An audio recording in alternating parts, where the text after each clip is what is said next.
It gives me special pleasure to be here at this meeting. I must say that I was very much attracted by the name of this organization when I first heard of it because it is something which at this moment of our development we are very much in need of. Enterprise is perhaps the greatest of our national needs. Enterprise in agriculture, in industry, in science, and even in matters of civic initiative in combating social evils such as communal friction and other types of frictions and tensions which arise from time to time, which threaten our unity, which threaten our progress, and sometimes threaten even our very survival. This is hardly the place to dwell on some of these tensions, although they have a very vital bearing on the progress of our industry. In today's society, in today's changing society, the new elite are the entrepreneurs and the technologists, and in the situation which exists in our country, these two have a very special responsibility to society. As you have rightly mentioned in your address, this is not only in the patriotic interest of the welfare of larger sections of the people, but looking at the questions from a very narrow, practical point of view also.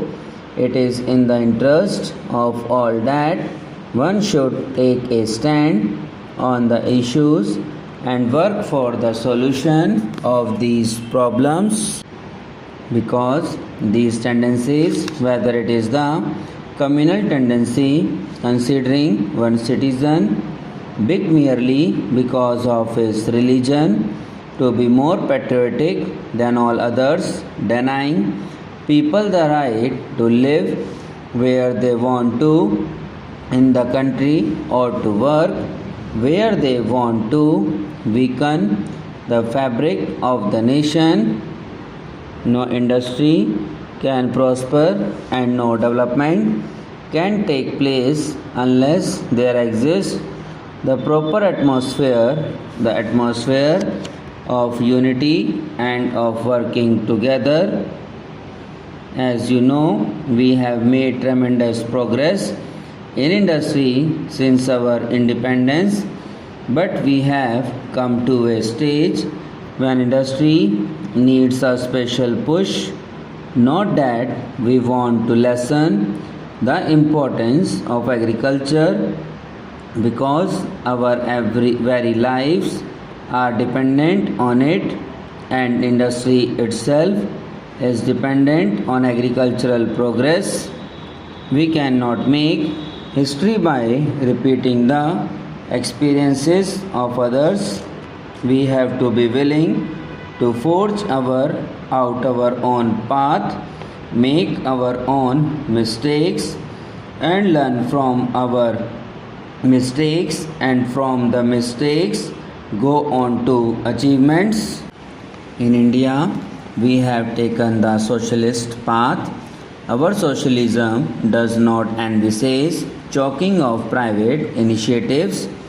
In fact, we have stood and we do stand now for a mixed economy in which both the public and the private sector are active. We do not want the state to do everything, because apart from this not being possible, the state is not able to undertake everything. When then is our socialism?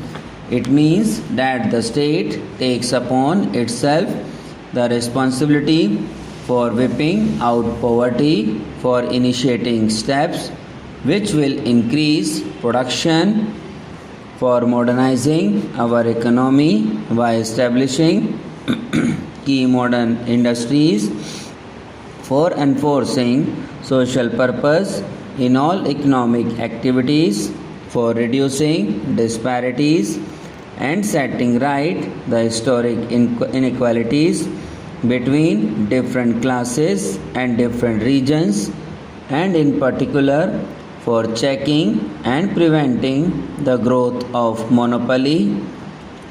Now all these are the responsibility of the state, but they are also the responsibility of industry and all of those who are interested in the growth of nation.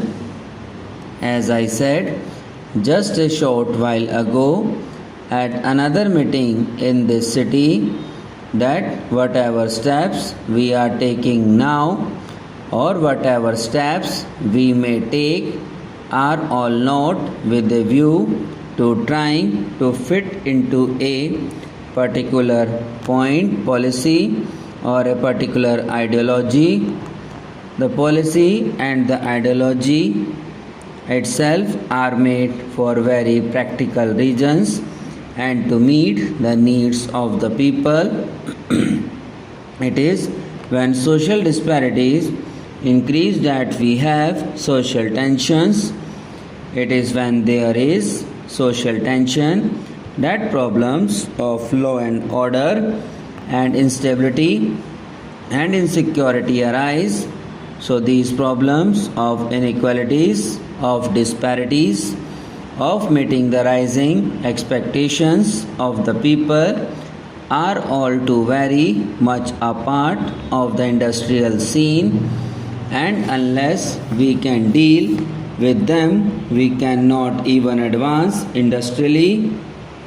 This task, which is so enormous, cannot be accomplished unless everyone, every section does play its part.